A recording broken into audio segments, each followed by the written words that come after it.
саноаткунонаи кишвар ҳадафи чорум стратегии мамлакат эълон гардидааст ва ба гуфти коршиносон барои расидан ба ин ҳадафи стратегӣ мебояд корхонаҳои бузурги саноатӣ дар кишвар бештар карда шавад ва мо таҳиягарони барномаи бозбинӣ дар нашри навбатии барнома тасмим гирифтем ки атрофи фаъолияти ҷамъияти дорои масъулияташ маҳдуди ноқили талко ба шумо маълумот диҳем. моро ҳамроҳ бошед.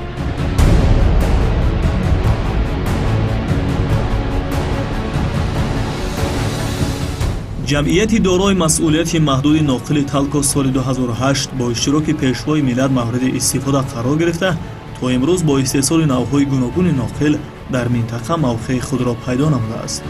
дар коргоҳ беш аз 280 навъи ноқил истеҳсол ва ба мизоҷон пешниҳод карда мешавад.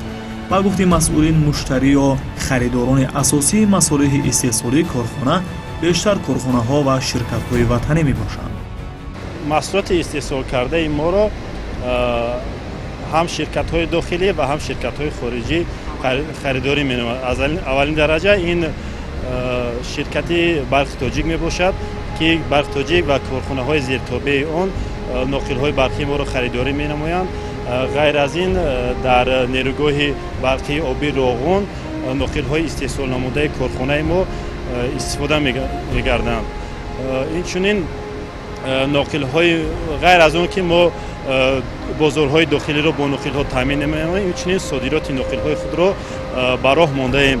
мо содироти маҳсулотҳои ноқилиро ба ҷумҳурии исломии афғонистон, ба ҷумҳурии исломии покистон ва ба ҷумҳурии ҳамсояи худ яъне ба қирғизистон ба роҳ мондаем.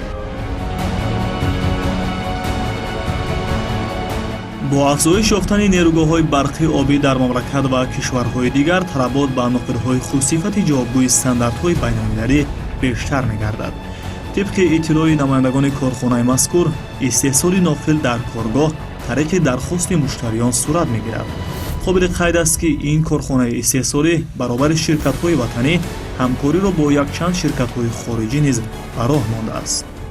соли равон санаи 17 апрели соли 2019 ширкати мо бо ширкати калпатаруи ҷумҳурии ҳиндустон шаҳрномаи ҳамкориро ба имзо расонид ва ин ширкати калпатару иҷрокунандаи лоиҳаи байналмилалии каса ҳазор мебошад ки хатти интиқоли нерӯи барқро байни якчанд давлат мегузаронад ва хушбахтона қисмати тоҷикистонии онро ширкати калпатару иҷро менамояд ва дар он 7940 тонна ноқилҳои гуногун шиддати истеҳсоли ватанӣ, яъне ки ноқилҳое ки дар корхонаи мо дар ноқили талко истеҳсол мегарданд, дар ин лоиҳаи байналмилалӣ истифода хоҳанд шуд. дар ҷамъияти дорои масъулияти маҳдуди ноқили талко 93 нафар ба ҷои кори доимӣ ва маош таъмин гардиданд. бо мақсади он ки кормандони коргоҳ то кадом андоза аз фаъолият дар ин макон розиянд ва шароити фароҳам гардида то куҷо талаботи онҳоро таъмин месозад, мусоҳибае анҷом додем бо як тан аз кормандон. салом алейкум. худтонам муаррифӣ мекардем? ман устои сехи истеҳсолӣ бобоев шермат. хуб, дароми чӣ муддат аст ки дар ҳамин коргоҳ? мо аз рӯзи аввали ба кор даровардани ҳамин корхона, яъне ки аз васлу насб кардани дастгоҳҳо дар ҳамин завод то ин ҷониб кор мекунем. ман вазифаи шумо чӣ аст ва кадом вазифа дар онҷо кор доред?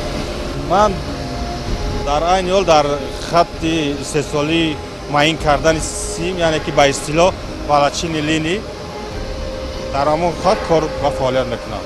дар ҳозира хай мувофиқи шароити ҳозира хай нағзай кор хубай, маош мераса ба қадри имкон.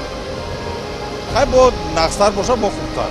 барои пули мардуми тоҷикистон имрӯз чӣ гуфтани аст?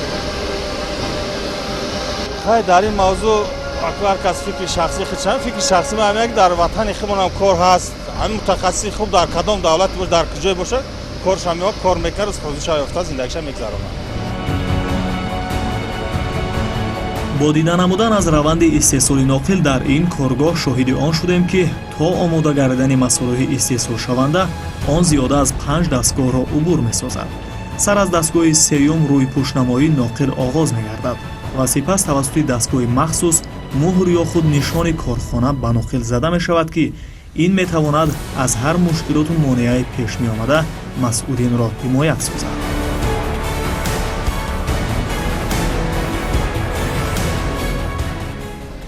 бинандаҳои гиромӣ зимни бозбинии мо муайян гардид ки баъд аз чандин дастгоҳҳоро гузаштан дар ана ҳамин чарха ноқил пурра омода мешавад ва баъд аз чарх задан дар ин дастгоҳ бошад, аввалан бо ин шакл ва сипас дар шакле ки шумо мебинед омодаву пешниҳоди мизоҷон мегардад. яъне коркард ва истеҳсоли ноқил дар ин коргоҳ дар ана ҳамин ҷо ба анҷом мерасад.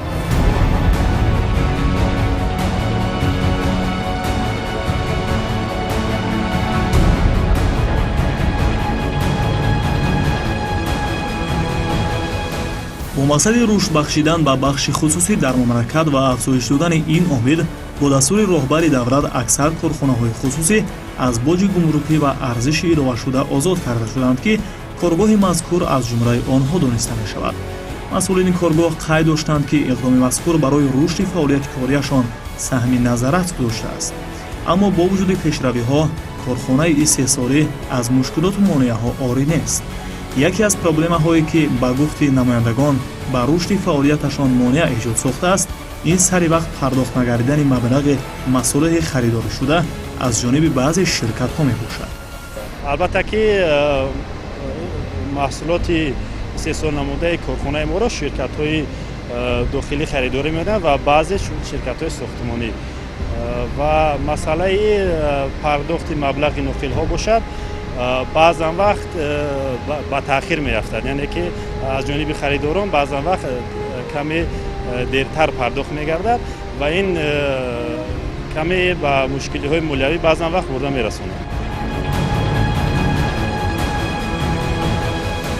намояндагони ин коргоҳи истеҳсолӣ зикр менамоянд бо вуҷуди оне ки ашёи хоми нави алюмини аз дохили кишвар дастрас карда мешавад, лек 90% боқимондаи ашёи хом аз хориҷи мамлакат ба коргоҳ ворид мегардад. инчунин роҳбарияти корхона то андозае гарон будани арзиши масъулаи истеҳсолиашонро тасдиқ намуда, масъалаи мазкурро ба ҳамин ҳолат, яъне бештар аз хориҷ ворид шудани ашёи хом рафт медиҳанд.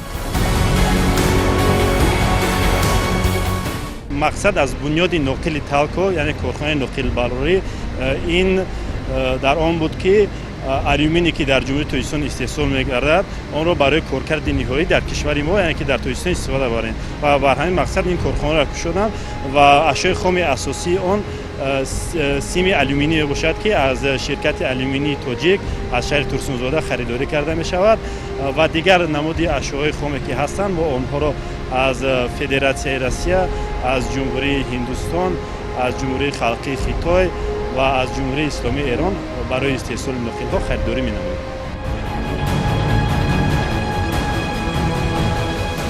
намояндагони коргоҳ зимни суҳбат қайд намуданд ки минбаъд кӯшиш менамоянд то баъзе мушкилоту монеаҳои ҷойдоштаи корхонаро бартараф намуда, номгӯи масъулоти истеҳсолиро дар коргоҳ афзоиш диҳанд ва бо ин васила мавқеи коргоҳро миёни дигар корхонаҳои истеҳсолӣ баланд бардоранд.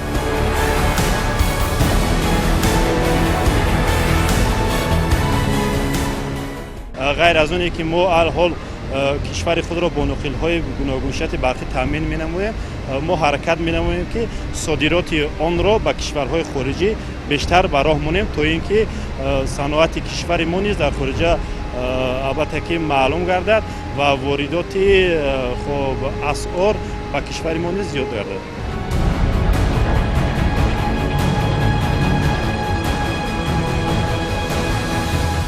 тамошобинони гиромӣ, барномаи навбатии бозбинӣ буд ки дар рафти он мо аз фаъолияти ҷамъияти дорои масъулияташ маҳдуди ноқили талко ба шумо маълумот додем. дар ҳамин ҷо нашри навбатии барномаи бозбинӣ ба анҷом мерасад. то нашрҳои дигар саодатманду муваффақ.